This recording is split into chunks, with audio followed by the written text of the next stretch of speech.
Seja você bem-vindo, você é o podcast. Nós somos a Suzy e o Michael, hosts aqui, para te ajudar a ativar o amor no casamento. Hoje somos nós dois novamente aqui para falar sobre um tema bem fundamental, os 4 temperamentos. Suzy, qual é o teu principal temperamento, sabe dizer? Para quem já me conhece um pouco, eu sou mais esquentada. Isso, Suzy mais esquentada, eu sou mais de boa, e normalmente casais eles têm essa diferença. Um tem um perfil mais quente, mais forte, mais extrovertido, e outro normalmente tem um perfil um pouquinho mais frio, mais na dele, mais conciliador. E hoje nós vamos falar um pouquinho disso, nós vamos abrir essa ideia dos 4 temperamentos e como isso impacta a comunicação no teu relacionamento, no teu casamento. Gente, a grande maioria dos casais hoje em dia, eles brigam porque dizem eu não entendo como o outro funciona. E hoje nós vamos falar aqui, decifrar, fazer você entender o que se passa na mente do outro. Na psicologia, existiram alguns estudiosos e um deles classificou esses 4 temperamentos em perfis comportamentais, criou uma teoria chamada DISC.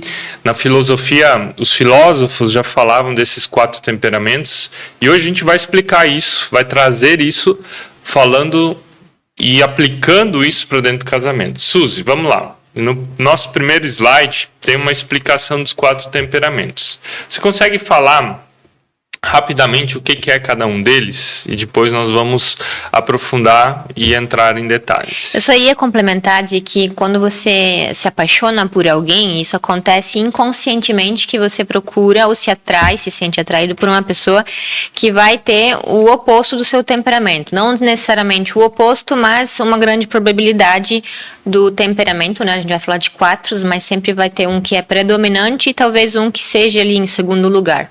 Existem testes para você fazer isso, mas como isso acontece inconscientemente, depois que você passa então a conviver com essa pessoa, né, a gente crê que dentro de um casamento e tal, então você começa a ter atritos, porque você fica falando que a outra pessoa é muito diferente de você. Mas existe também a questão disfuncional do teu temperamento. Assim como a pessoa talvez se apaixonou por um fleumático, ele vai se apaixonar por alguém que é mais dominante, existe o lado ruim também de você ser fleumático e de você ser dominante. A gente vai estar abordando isso hoje com vocês e no final a gente vai estar explicando de como Jesus era a pessoa perfeita e do porquê. Então, para começar aqui, a gente vai falar do colérico, do sanguíneo, do melancólico e do fleumático. É para eu falar de cada um? Bem brevemente, depois eu brevemente, você fala mais, né? Normalmente é assim, tem a ver com os nossos temperamentos. Tá certo. Nessa parte de falar, eu não sou dominante, gente, eu sou mais introvertida. Ali o teu melancolismo toma conta. Aqui eu gosto dos elementos da natureza, né? O colérico, ele é a pessoa do fogo, né? Você dificilmente vai conseguir apagar um fogo, então assim que sai a faísca, geralmente pode dar um fogaréu. É a pessoa mais esquentada, como a gente pode simplificar. E do oposto dela, então, tá o melancólico, que é a pessoa da terra. É aquela pessoa que se conforma. A gente vai depois usar o termo também conforme para o melancólico. O sanguíneo é a pessoa aérea, vive nas nuvens, é um passarinho solto voando. E o fleumático é aquele barquinho que fica na água e deixa a vida me levar. Exatamente. Esses são os 4 temperamentos que os filósofos gregos já tinham identificado.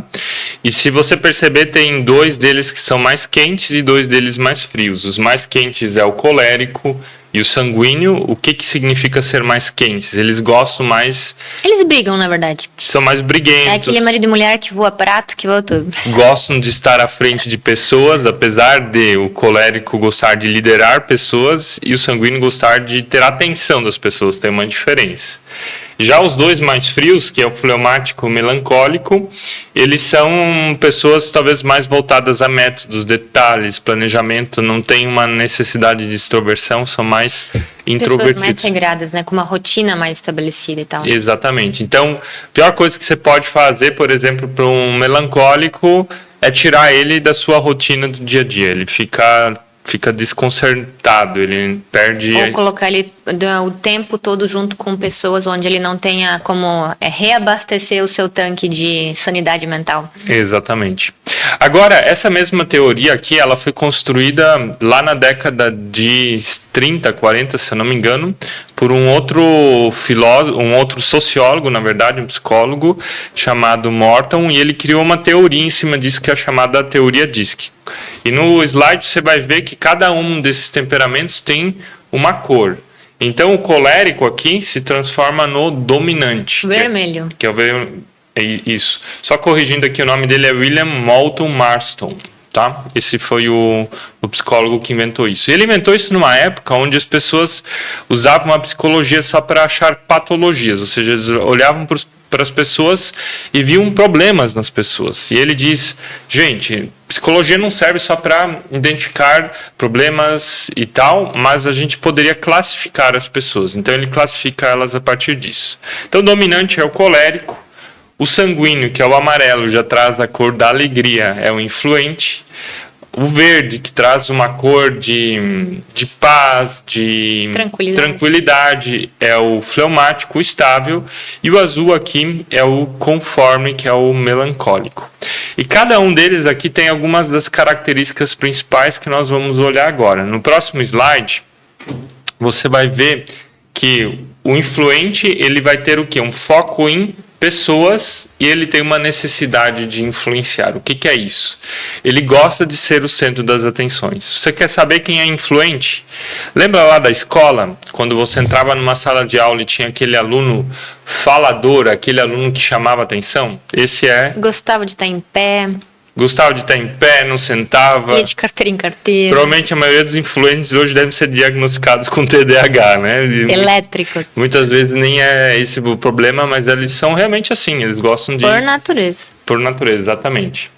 Então são pessoas extremamente carismáticas, sociáveis, gostam de falar, elas gostam de sorrir, gostam de rir. Só falta um pouquinho de planejamento na vida delas. Depois a gente vai entrar um pouquinho mais nisso. Depois tem as pessoas que são as estáveis, a estabilidade. O que é estabilidade? São aquelas pessoas mais calmas, mais planejadoras, mais amigo pacíficas. De todas, não sabem dizer não. Não têm inimigos, são pacíficas. Fogem de conflitos, de confrontos. Você tem aquele marido que tem dificuldade de conversar sobre coisas difíceis. Ele prefere empurrar para depois. Joga sujeira debaixo do tapete. Provavelmente ele é Mas estável. ele é muito querido. Todos gostam dele. Todos gostam dele. Mas a esposa... Essa é a diferença do sanguíneo. O sanguíneo ele quer ser gostado por todos. Ele quer que todos olhem para ele. Já o estável ele é naturalmente amado pelas pessoas porque ele não entra em assuntos difíceis e não cria conflitos, certo? Então, você identificando aqui... Eu identifiquei, tem gente que fala muito bem das avós, e daí eu penso, com certeza era uma avó estável, aquela avó que enchia os netos, ou quando você era criança, de bala, sempre te recebia de braços abertos. O lado negativo a gente deixa para depois. Então, o estável ele gosta de pessoas, mas não a quantidade de pessoas. Ele tem um foco na qualidade do relacionamento e ele não tem uma necessidade de influência. Agora vem o conforme, que é o melancólico. Melancólico aqui, conforme, são pessoas extremamente detalhistas, extremamente leais, elas são pessoas planejam muito bem, planejadas, estruturadas, organizadas, disciplinadas, têm uma rotina, mas o foco delas aqui não é pessoas. Então, quanto mais método, quanto mais burocrático, números, dados, quadrados, onde ela pudesse encaixar em regras, ela vai amar isso. Ela odeia algo que não tenha muita regra, ama regras. E ela, falando de casamentos, a maior dificuldade dela é quando o cônjuge não entra dentro dos acordos que os dois têm. Nossa, um melancólico casado com um influente que é todo, né, estabanado, feliz, alegre, desorganizado, deixa as coisas para a última hora, dá conflito. É a zona de conflito, com certeza. E normalmente, gente, nós procuramos alguém nessa linha de opostos. Então, lá em casa, a Suzy, ela é colérica, dominante, e eu sou mais estável, fleumático. Então ali tem Só que a gente se ama e se dá muito bem porque nós dois temos uma Melancolia. Uma melancolia alta. Então ali os nossos acordos eles acabam se entrelaçando. Mas só para você entender também como nós somos. E depois vem por último ainda o dominante. Ele tem uma necessidade de influenciar pessoas. Mandar pessoas. Mas não de ser querido. Ele quer que as pessoas o sigam. Aquilo que ele diz. Ele gosta de dar ordens. Ele diz o que você precisa fazer. Assim como o influente gosta de liderar, mas ele gosta de que todas as pessoas vão junto com ele, o dominante não. Ele está ali focado no objetivo final. Então, ele vai, se for preciso empurrar, mandar nas pessoas para que elas também caminhem com ele. Exatamente. E aí vem grandes nomes de políticos, né? A gente não precisa nem falar quem que é assim. Exatamente. Então, elas são ousadas, competitivas, gostam de desafios, gostam de vencer. Se você tem um cônjuge dominante, é aquele que normalmente gosta de ter a última opinião dentro das coisas, mas ele usa isso como objetivo de vida, foco. Você quer saber se teu cônjuge é dominante? Fala para ele, eu duvido. Então ele vai querer competir contigo, não vai saber perder. Agora, olhando para isso aqui, nós vamos ainda para uma última característica do DISC, no próximo slide. Lá você vai ver que as pessoas que são, vamos dizer, mais influentes, estáveis, elas são mais emocionais na sua tomada de decisão. Então, vocês estão ali para tomar alguma decisão, ela não vai tomar a decisão por dados, ela vai tomar a decisão por aquilo que elas sentem. Vocês como casal estão ali para decidir a compra de uma casa. Uma casa custa 500 mil, uma 300 mil, outra 700 mil. Só criando aqui um exemplo. A decisão ela não vai ser tomada por esses dois públicos pelo valor da casa, mas vai ser tomada pela aparência da casa, pelo sentimento que tiver dentro da casa. Só para você entender. Já o estável e conforme, eles vão demorar para tomar essa decisão. O estável é extremamente lento para tomar as suas decisões, o conforme e melancólico também. Não tomam decisões rápidas, impulsivas. Ou seja, precisam dormir algumas vezes sobre aquilo lá para tomar a decisão. Já o melancólico, conforme o dominante colérico, tomam decisões racionais, à base de dados, à base de estratégia, de entender o processo. Usando o exemplo da casa, eles vão olhar mais para números, para orçamento, para localização, talvez seria um dado e assim por diante. E agora os últimos que tomam ainda decisões rápidas é o dominante colérico com o influente, então eles não demoram muito para tomar as decisões. Pronto, foi, seguiu. Agora, nós vamos entrar nos detalhes de cada um desses temperamentos e trazer eles para dentro do casamento, como você se comunica, como é o seu cônjuge. Então, você que está aqui, eu quero te convidar agora a você identificar qual é o teu temperamento. Você consegue perceber a partir daquilo que a gente falou? Você é mais colérico, dominante, o vermelho? Você é mais sanguíneo, influente, aquele falador, faladora? Você é o estável, o fleumático, mais conciliador? Ou você é o melancólico conforme, aquele mais disciplinado, organizado? E você também consegue identificar aqui como é o seu cônjuge? Quais são as características principais do seu cônjuge? Gente, isso aqui pode salvar casamentos. Perceber isso aqui pode salvar casamentos. Então vamos lá, no próximo slide, você pode passar para nós ali os próximos 3, para nós termos todas as 4 tabelas aqui. Você vai ver que cada... 4 ou 3? São 4. Mais uma. Isso, no final é a abordagem. Você vai ver aqui que cada um desses temperamentos tem as características que nós já olhamos. Ele vai ter dificuldades, ele vai ter medos, vai ter abordagem. E para cada um deles aqui nós trouxemos um personagem bíblico que exemplifica ele. Então vamos começar aqui com o dominante, o vermelho, colérico. Aqui tem um personagem bíblico, a Suzy vai falar um pouquinho dele para nós.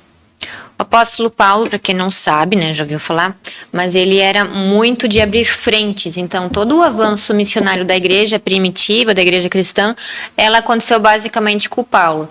E antes de ele, né, ser chamado por Jesus, ele já era totalmente dominante pela função dele ali de estar prendendo pessoas. Então, imaginem alguém dentro ali do governo da época, perseguindo pessoas. Então ele realmente passava por cima de pessoas e sim, ele matava elas. Então eu até vejo, às vezes a gente admira o Paulo porque ele foi surrado, ele foi preso, passou por um monte de coisa, só que ele já sabia o que era isso antes de se tornar cristão. Ele fazia isso com os outros. Então, Deus foi muito estratégico em chamar o Paulo para isso, porque, por natureza, ele já sabia que o Paulo seria raçudo, né? O que dessem para ele abraçaria e faria.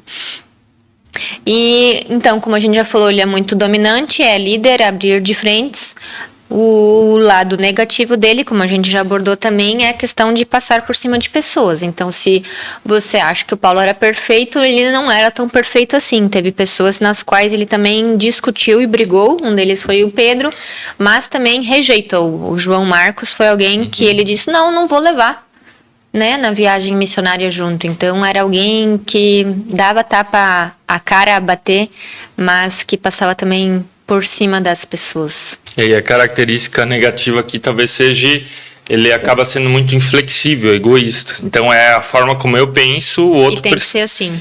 E se trazer isso para o casamento, normalmente é o tipo de pessoa que no casamento não vai ter dificuldade de pedir desculpa, de voltar atrás, de pedir perdão. E, gente, isso aqui não é só diante do cônjuge, é diante dos filhos. Às vezes você tem que parar diante dos teus filhos e falar, desculpa, eu errei. E você, como pai e mãe, não é porque você é pai e mãe que você sempre está certo. E na combinação de um casal, quando o homem ele é mais dominante, então ele vai ter, não vou dizer que é por natureza, mas é umas atitudes mais machos.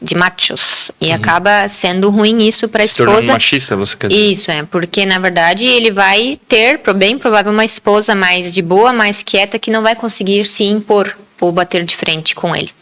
E quando o lado é oposto, quando no nosso caso, por exemplo, que eu sou mais dominante por natureza, então eu acabo me caindo muito naquele lado da mulher que é insubmissa. Ela quer competir com o marido. Inconscientemente. Por quê? Porque ela casou com alguém que não vai ter esse tipo de atitude. Então, sabendo se identificar aqui, cada um vai conseguir saber o seu papel e tirar o melhor proveito de cada temperamento. Então, mulher, esposa, você que nos acompanha, você gosta de competir com o teu marido? Essas características aqui do colérico dominante se encaixam com você? Aqui é importante o quê? Você não pode ter tua profissão, você não pode ter realização, não é isso. Você tem que ser realizado, você tem que se achar profissionalmente, você tem que viver um propósito dentro da tua profissão. E eu vou falar da nossa experiência. A partir do momento que o Maico entendeu que tem papéis que são ele que precisa fazer, eu baixei a minha dominância e deixei ele liderar certas coisas, porque a gente sabe que tem tarefas que são só do homem. Só que o dominante, ele tem uma coisa natural de que se o outro não está ocupando aquele papel, ele vai puxar a frente. Ele normalmente quer ocupar os espaços de liderança. Porque está vazio, então alguém tem que puxar a frente. Então, marido, se você é passivo e não é dominante, você tem que aprender a ocupar seus espaços. Não significa que o dominante tem que ser o líder da casa. Às vezes o dominante tem uma tendência natural, mas o homem ele também tem papéis que são do homem. O homem tem 11 vezes mais testosterona que uma mulher, que é o hormônio que da atitude você precisa fazer isso. E às vezes o homem está sem testosterona, né? Exatamente. E nós entendemos, por exemplo, que o homem é o cara que tem que trazer segurança emocional e financeira para dentro da casa. Quando, para mim, isso ficou claro, a nossa vida financeira ela também mudou. Então aí tá aí o desafio, homem. Pergunte para sua esposa se ela se sente segura. Exatamente. Ao seu lado. Então, ainda algumas características aqui. São pessoas extremamente impacientes, elas... tem um pavio curto. Nós já gravamos aqui nós já gravamos aqui um podcast sobre comunicação em alto nível, e lá nós falamos das pessoas que são rinocerontes ou das pessoas que são ouriços. E o dominante normalmente é rinoceronte. Ela é agressiva na sua forma de falar, ela é impaciente, ela parte para cima, ela não escuta. Então, você que é dominante, você precisa parar de ser rinoceronte, de sair logo atacando seu cônjuge, de usar um tom de voz mais alto, um tom de voz mais grosseiro. Você precisa aprender com o fleumático aqui, aprender a trazer um pouco de mansidão para dentro do teu relacionamento. Então, imagina uma pessoa que é por natureza já dominante e ela tem uma TPM muito forte. tomasse um chá. Tá falando de você, tá falando de ti mesmo. Mas aqui é um conselho para você, mulher. Então, você é dominante e você tem TPM, a tua dominância ela se torna disfuncional. Então, você precisa entender que você é dominante e que as características da dominância aqui, elas precisam ser gerenciadas por você e pelo Espírito Santo. Mas também pode ser uma questão hormonal. A gente já trouxe a doutora Cris Molon aqui e eu estou tendo um acompanhamento com ela para tirar essas dúvidas e amenizar essa TPM. Amém, amém, mulher. O marido agradece. O marido agradece. Então, você identificou algumas dificuldades do dominante. Eu gosto de usar o exemplo do restaurante. O dominante, quando ele vai no restaurante com o seu cônjuge, ele sabe em qual restaurante ele vai ir, se vai ter estacionamento ou não. Ele é extremamente objetivo, ele chega ali sem abrir o cardápio, ele já pede o seu prato principal, o que ele gostaria de comer. Comeram, vão para casa. Ou seja, ele não é de perder tempo, ele não é de ficar desperdiçando recursos, seja qual for, financeiro, tempo, objetividade. Esse é o dominante quando você vai junto com ele. Eu me lembro agora, para mim é uma tremenda dificuldade quando a gente está junto no carro, a gente precisa achar um estacionamento. Na primeira vaga que surge, A Suzy quer estacionar. eu entro. E eu vou na que eu acredito O Mike que seja melhor. tá escolhendo, E, nossa, a gente já brigou algumas vezes por causa disso. Verdade, eu nunca pensei. Na verdade, eu quero escolher a melhor vaga. A Suzy, ela é objetiva. A primeira que abriu, eu vou lá e entro. Esse é o dominante. Agora, medos que o dominante tem na sua vida, no seu temperamento. Que é o quê? Fracassar, perder o poder e a autoridade. Então, ele tem extrema dificuldade de perder o lugar que ele está. De controlar de também. controle. Ele vai querer mandar no outro. Ele vai querer colocar o outro dentro da sua caixinha, da sua forma de pensar. Se submeter à opinião do outro, falando de casamento ainda, a esposa entender que tem marido dentro de casa, que não é só a opinião dela que prevalece. De reconhecer os seus erros, então é pedir perdão. Se você não pede perdão lá no teu casamento, isso mostra algo sobre você.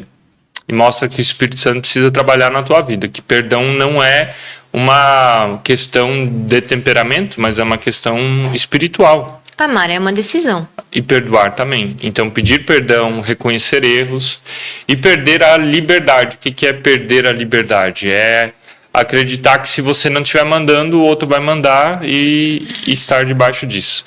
Agora, você que é casado com um dominante, com um colérico, como é que você conversa com esse tipo de pessoa?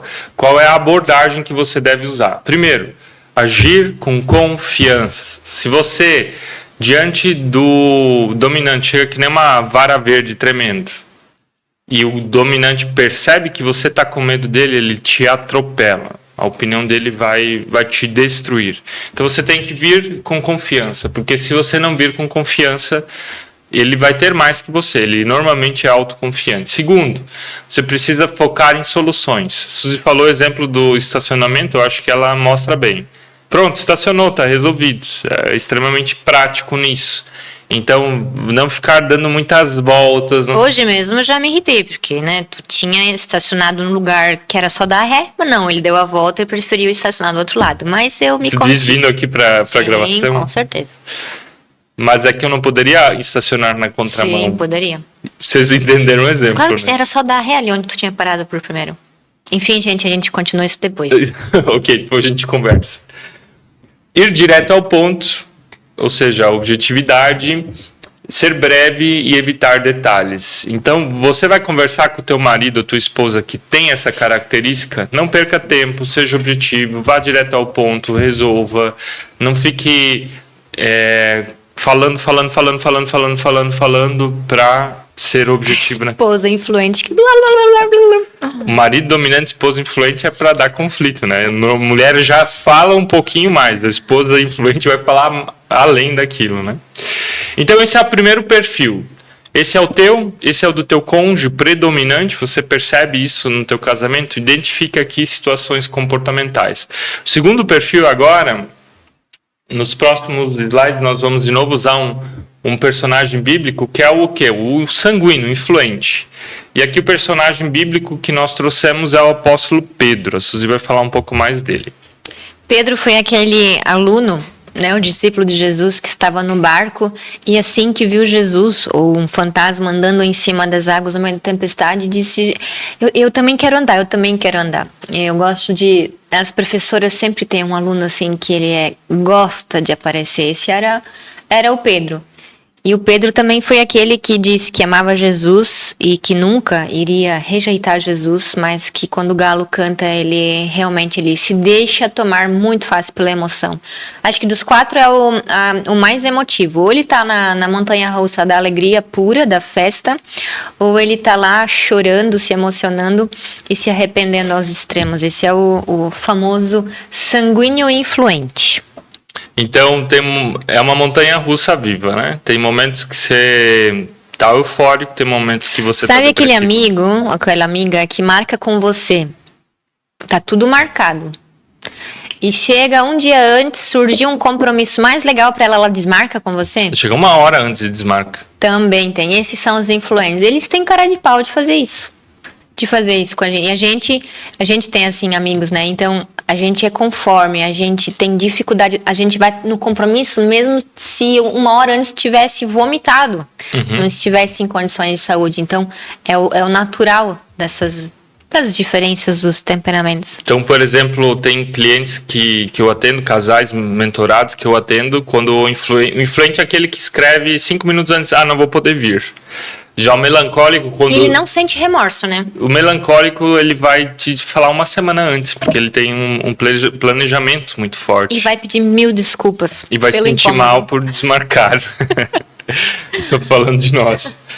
Mas então vamos lá. O influente sanguíneo, ele tem aqui algumas dificuldades. Quais são as dificuldades dele? Começar e terminar coisas. Começar e terminar tarefas. Então ele é aquele que tem 3 livros sobre a cabeceira de cama, ele é aquele que vai dizendo sim e dando promessas para as outras pessoas, mas ela esquece das promessas dela. Ela não é a melhor pessoa para organizar um calendário, por exemplo. É cheia de ideias, mas na hora de colocar em prática, ela não tem a força necessária para isso. Isso, aqui entra um ponto forte e fraco, a criatividade e do outro lado já a superficialidade. Ela... não, quando ele fala, vamos fazer isso, ele fala, vamos. E para ele tá ok, e se você nunca mais tocar no assunto, o influente também nunca mais vai tocar, vai ter esquecido que falou, vamos fazer isso. Impulsivos, então, são muito rápidos nessa parte de ação. Dificuldade de planejar e saber dizer não. Então, eles têm extrema dificuldade de pensar a longo prazo. O que vai acontecer no próximo ano, nos próximos 3 anos, nos próximos 5 anos? Eu sempre digo o quê? Quando você é casado com um influente, você vai num restaurante com ele, é a pessoa que quando você chega no restaurante, ela conhece as pessoas das outras mesas. Ela sai conversando com os outros. É tipo o vereador em cidade do interior, que conhece todo mundo, e ela esquece que tem o seu cônjuge do teu lado. Você vai numa festa com ela, num evento social, num evento público, ela vai conversar com os outros, ela não vai lembrar que tem o marido ou a esposa ali do lado. Então, o marido e a esposa normalmente fica ali em último plano. Quando nós somos convidados na casa de amigos influentes, sanguíneos, normalmente já sabemos que não vamos estar só nós, mas vai ter... Casa cheia. A casa cheia, vai ter outros amigos. E nós, que somos mais melancólicos e tal, normalmente quando a gente convida alguém para vir na nossa casa, é exclusividade. Então aqui tem uma diferença de temperamento. Até porque os extrovertidos, né, que são dos estáveis e dos melancólicos, a gente gosta de mais silêncio. E o influente, gente, pode ter música alta, pode estar o furdunço, eles amam essa folia. É TV ligada, é celular, é conversando, quanto mais bagunça, melhor. Certo? E aqui não é maldade, é diferente. Não é maldade. A gente precisa, acho que uma sociedade sem os influentes seria uma sociedade triste. Eles trazem alegria para o lugar que estão. Astral, Exatamente. Eu digo, né, as pessoas com as quais eu mais aprendi em ser simpática, porque de natureza eu não sou uma pessoa simpática, eu aprendi muito com os amigos influentes. Mas o teu sorriso é tão lindo. Obrigada.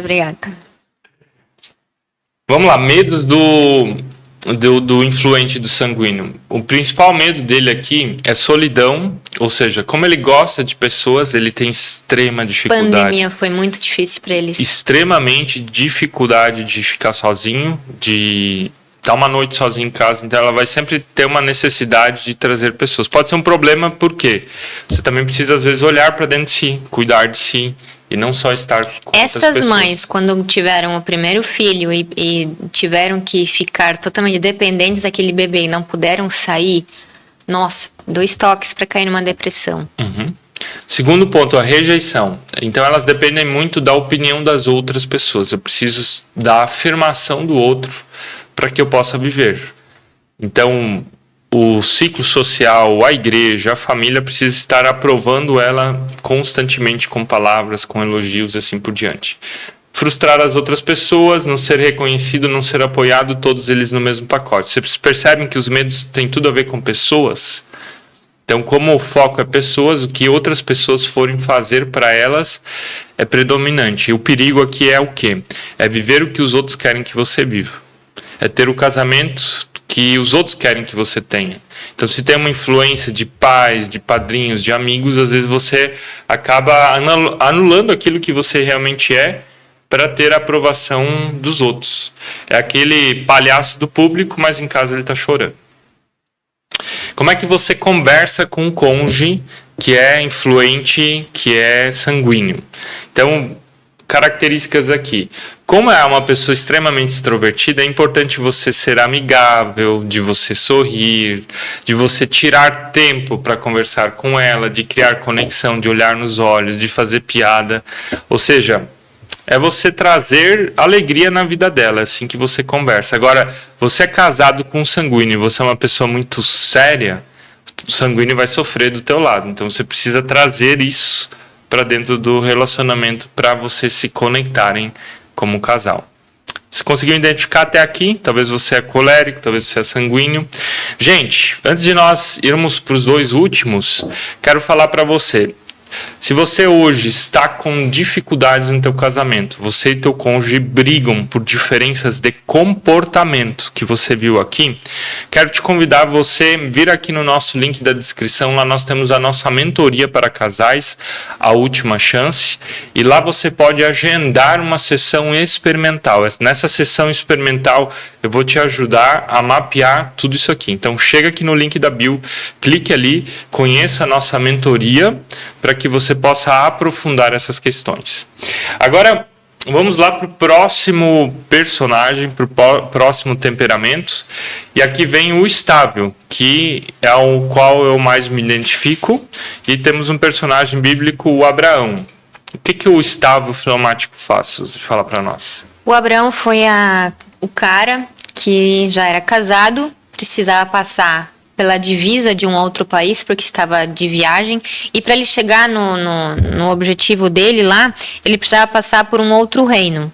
Então ele levou a sua esposa, né, levou os seus servos lá e tal, e ele começou a ficar com medo daquele rei, porque já tinha uma fama ruim, e assim, na hora de passar a divisa, ele mentiu sobre a sua esposa, porque tinham medo de que fizessem mal com eles por causa disso, não deixassem eles passar. Então, ele mentindo sobre a Sara, disse que ela era a irmã. O rei daquele reino disse, bom, se ela é tua irmã, então eu posso pegá-la para mim. Como esposa. Como esposa. Então, ele levou ela realmente para longe de Abraão, teve relação sexual, teve... Não sei dizer, mas a Bíblia não deixa claro por quanto tempo, então não foi só uma noite. E o estável é aquela pessoa que ela não gosta de conflitos.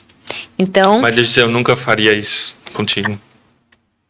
Mas, credo, também nem ia...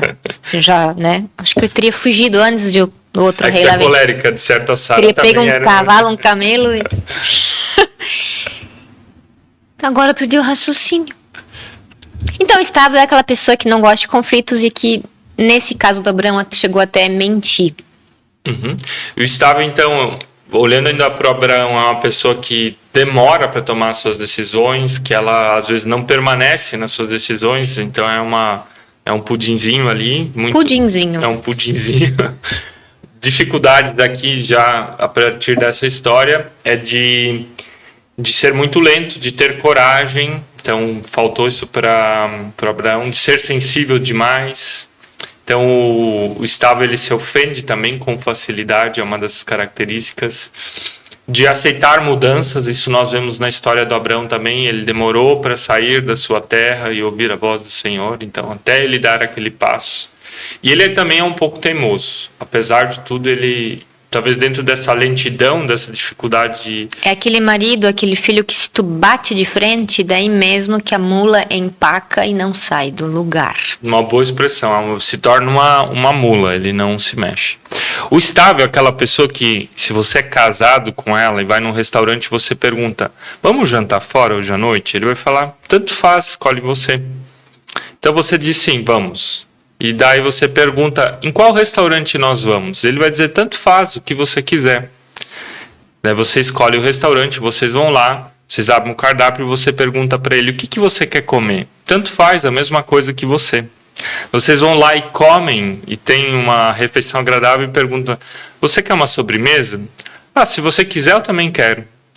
Ah, vamos para casa? Tanto faz, você que decide. Ou seja, ele é sempre do tanto faz. Ele se adapta facilmente. Vai com a manada. Vai com a manada, se adapta facilmente com o que o outro quer. Também um perigo aqui de anular a si próprio, a sua própria identidade. Então, até porque demanda muita energia dele ter que tomar decisão.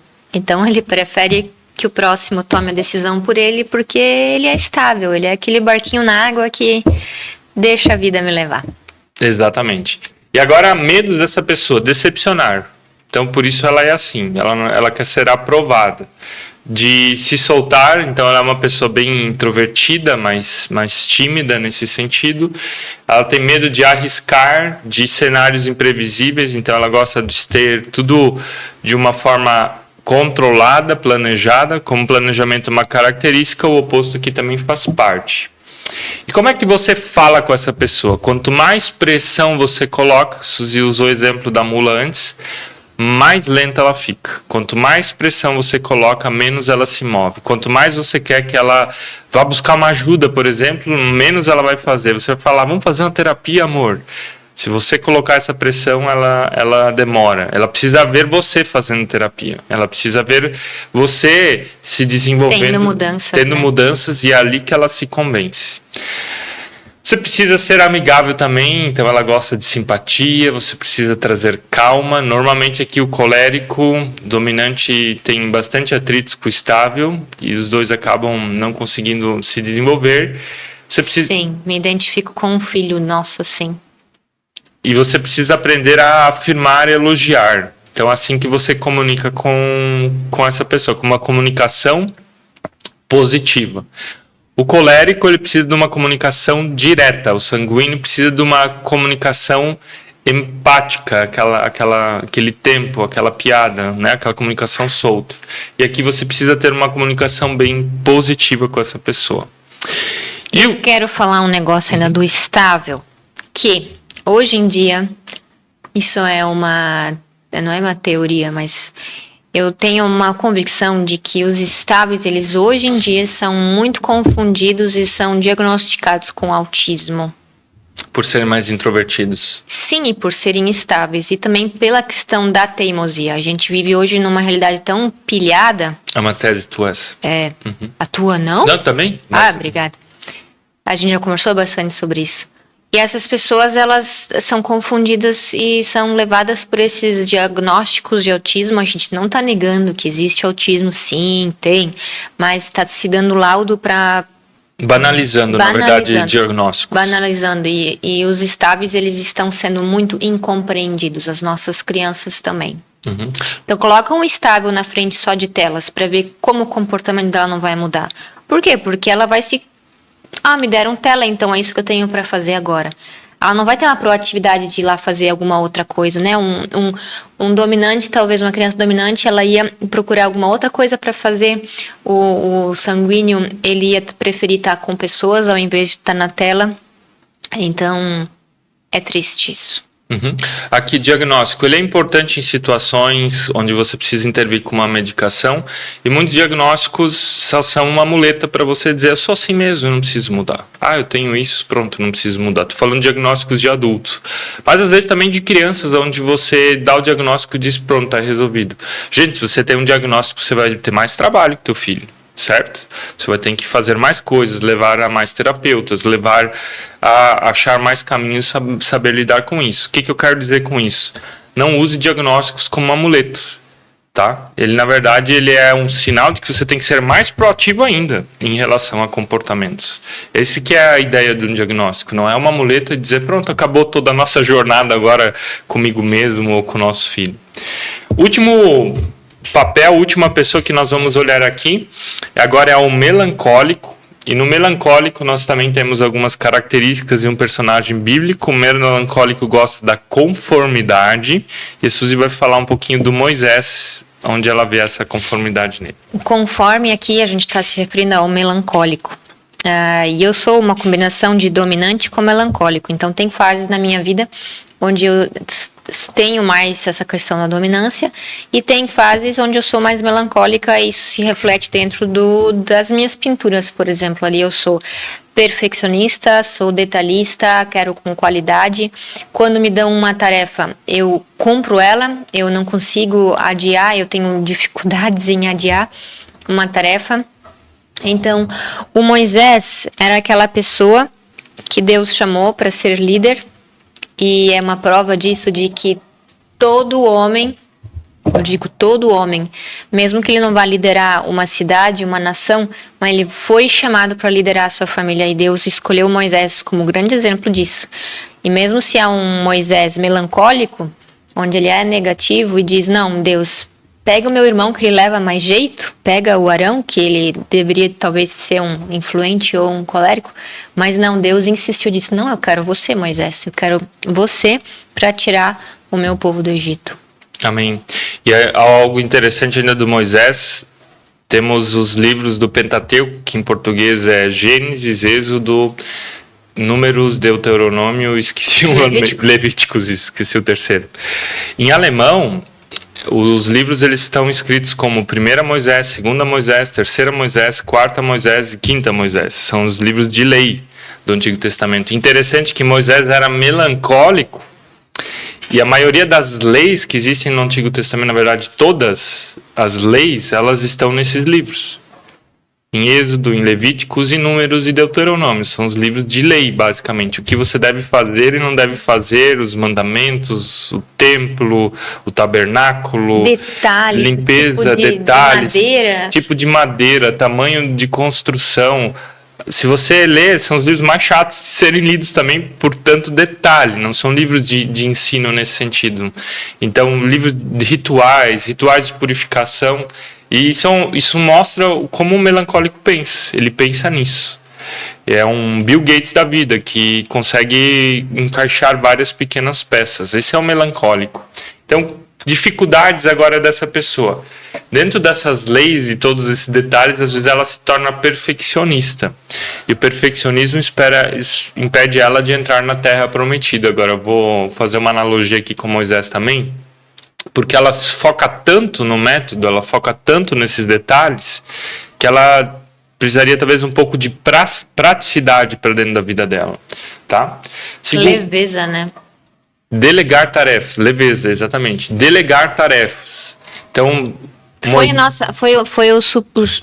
hoje de manhã a gente entrou em causa, a nossa família, porque eu, dentro do meu negócio, eu tenho que dar conta de tudo e eu preciso ser perfeccionista.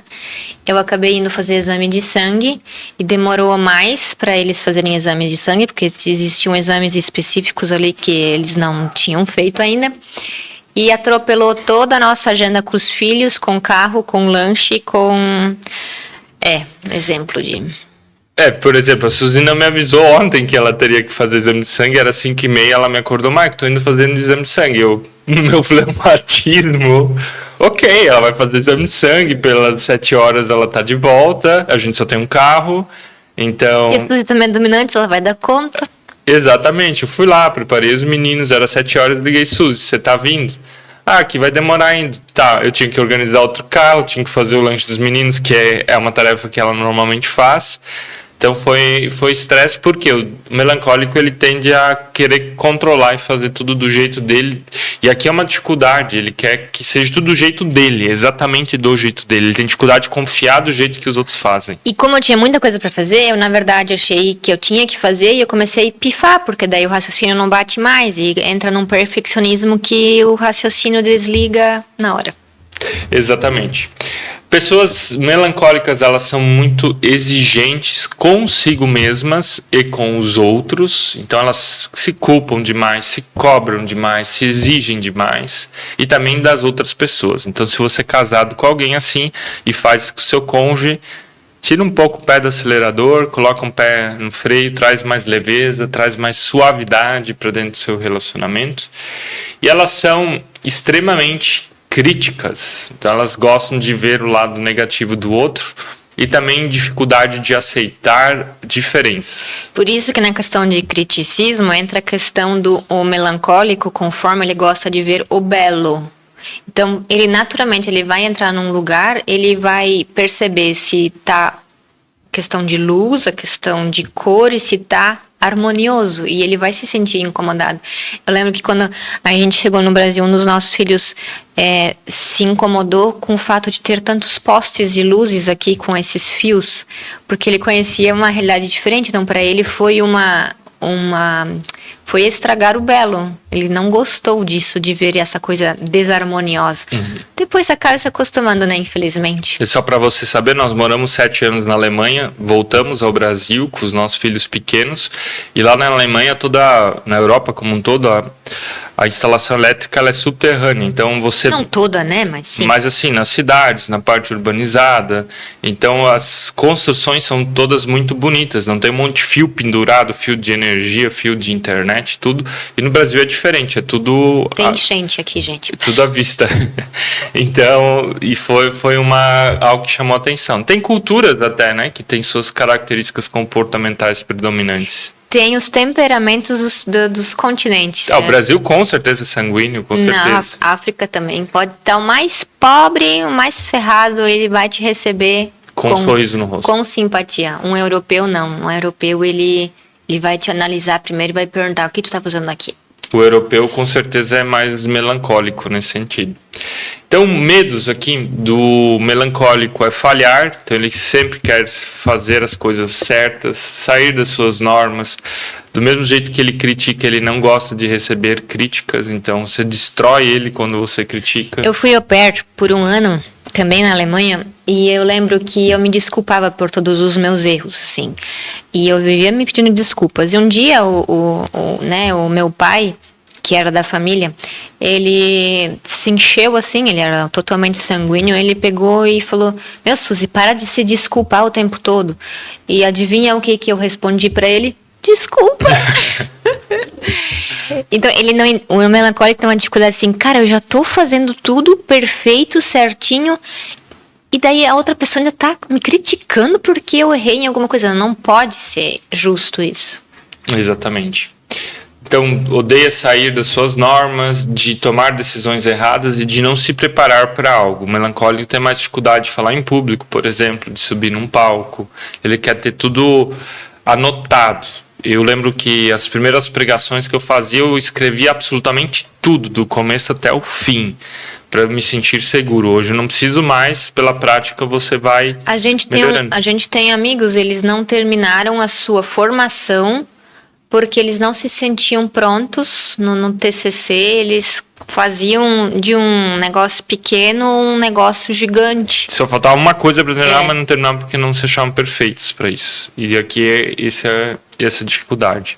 Agora, como você conversa com alguém que é melancólico? Se você tem um cônjuge assim, você precisa ser detalhista. Então, você vai contar do teu dia com detalhes. Marido, se você é colérico, você não vai falar: almocei, trabalhei, fui para casa. Você vai falar o que você comeu, o que tinha no teu prato, o que você fez a cada hora do seu trabalho, com quais clientes você conversou e assim por diante. Você vai elogiar essa pessoa porque ela também tem essa dificuldade da autoestima Você vai respeitar acordos. Então, se você disse, vou chegar às 7 horas da noite em casa, às 7 horas da noite que você vai chegar. Verdade, e não às 21. 5 minutos depois já é um atraso. Você vai oferecer opções para ela. Então, ela gosta desses orçamentos e ela gosta de exclusividade. É sair para jantar com ela, é passar um tempo de qualidade só com ela. Ela quer ter só você do seu lado. Agora, você conseguiu ver esses 4 temperamentos? Importante identificar o teu cônjuge e ser assertivo nessa comunicação. Mas nós queremos trazer você para tudo isso aqui, olhar que todos eles, quando eles não são controlados pelo Espírito Santo, eles se tornam disfuncionais. O que o colérico faz quando ele se torna disfuncional, Suzy? Machuca. Machuca com as suas palavras. Quebra. Posso falar de Jesus ainda? Só queria falar de cada disfuncionalidade, daí você entra em Jesus, pode ser? Certo, você é o que fala mais, vai lá. Qual é a disfuncionalidade do melancólico? Do melancólico? Do melancólico. É ficar preso no ruim. No ruim, no negativo, nos detalhes. Querer colocar a pessoa dentro da sua forma. Enxergar o copo meio vazio. E não meio cheio. Qual é a dificuldade, a disfuncionalidade do fleumático, do estável? Deixa a vida me levar. Não tomar decisões, não se posicionar. Gente, se você não tomar decisões, os outros vão tomar decisões por você. Eu precisei aprender a me posicionar. Eu sou melancólico, eu sou fleumático, desculpe. Eu precisei aprender a me posicionar. E as melhores coisas que aconteceram na nossa vida e no nosso casamento foi pelas decisões que eu tomei, não é verdade? Por natureza, o Maico não teria saído da Alemanha, mas jamais. Era tudo que um fleumático precisa. Tem um salário, plano de saúde, estabilidade, um país que funciona. Não é verdade? Te admiro por isso. Amém. E qual é a disfuncionalidade de um sanguíneo, de um influente? Eu acho que de querer agradar demais os outros. E eu creio que ele pode se tornar rapidamente um mentiroso. Nessa persuasão... Manipulador. Mentiroso, manipulador. Nessa persuasão de querer ser o centro das atenções. Abrir mão dos seus valores ou valores para você conquistar um benefício. Fala agora de Jesus, Suzy. Daí tinha o último, né? Foram os 4. Os 4. De Jesus. E a gente gostaria de perguntar para você que temperamento Jesus tinha. E Jesus tinha 25% de todos. Agora eu tô falando com a melancólica. A gente sempre acha que Jesus era aquela pessoa paz e amor, toda de boa e tal. Mas Jesus também demonstrou a sua raiva virando a mesa. Ele foi dominante. Ele foi acolhedor quando queriam atacar pedras e ele, né, então conciliou ali aquele momento. Jesus era todos os temperamentos. Então, de aceitar, sim, tem um lado positivo de cada temperamento, mas existe o lado disfuncional. E Jesus não tinha esse lado disfuncional, ele só tinha a perfeição, os lados positivos de cada temperamento. E por isso que aqui o Maico tem dos 4 temperamentos um equilíbrio maior. Para mim, o primeiro temperamento que seria o dominante, a pontuação dele é a maior. Então, e daí vem o melancolismo, né? A questão da conformidade.